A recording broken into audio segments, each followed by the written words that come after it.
At dahil nga sa inuna ko pang lumande kaysa mag-voice over, ayun, halos makalimutan ko na tuloy i-upload itong pagkain ko ng bagnet at longganisang galing pang Ilocos. Pwede pa kaya ito? Naka-frozen naman sa rep eh.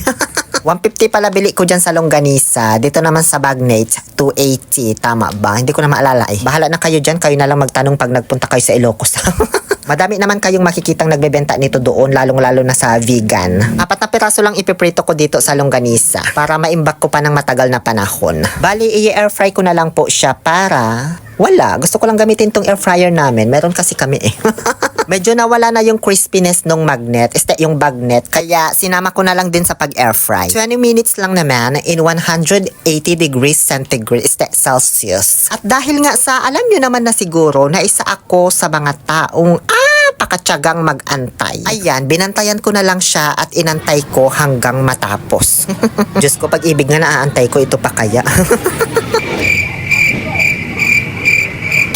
Ayun, Diyos ko, nagulat naman ako. Ang ganda na nung panaginip ko eh. Bigla naman tong tumunog. Parang effective siya gawing alarm clock ha. Inacure ko na agad-agad, kaya tara, tikman na natin. Ay, teka lang, wala pa palang kanin. Ay, ano ba yan? Hindi pala nakuhanan lahat. Hindi gumit na yung camera. Wait lang, take 2. Magnet, kanin, dikdikan ng paminta, pinakulat, pinakatat, pinakurat, at graham na walang kinalaman sa vlog. Ayun, perfect. Bali, 3 suka yung nakadisplay dyan na pwedeng pagsawsawan ko ng bagnet. Pero isa lang ang gagamitin ko, itong pinakurat.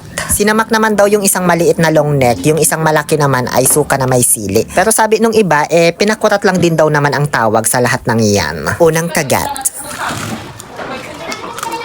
Ano ba to? Paano ko ipapadinig sa inyo yung crispiness nitong bagnet? Ang ingay dito sa bahay, puro boses nila yung maririnig. Ang hirap tuloy mag-ASMR, Diyos ko. Ayun, malutong, masarap. In layman's term, lechon kawali be. Layman's term. Isunod ko naman itong isang mahabang barrel, or in English, longganisa. Ang kaibahan nitong longganisa nila kumpara sa mga nabibili sa palengke, hindi siya matamis. Tapos yung karne, purong laman siya, walang halong taba-taba. Kaya masarap talaga. Pagkakaalam ko, ito rin yung nilalagay nila sa loob ng empanada.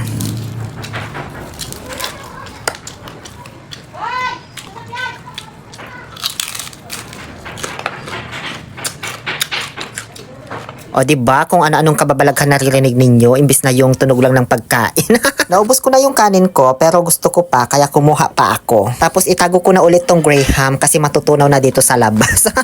Hindi kasi ako mahilig sa graham, nauumay ako. Dinisplay ko lang dyan kanina para matakam kayo.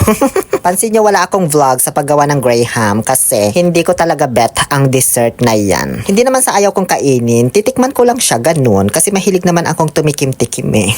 Yun lamang po, i-follow nyo ako kung gusto nyong mapanood yung kalandian na ginawa ko sa Pampanga. Muli, ito po ang inyong Lonely Pill Oliver Castro na nagsasabing, yes to toxicity, let's make a people angry.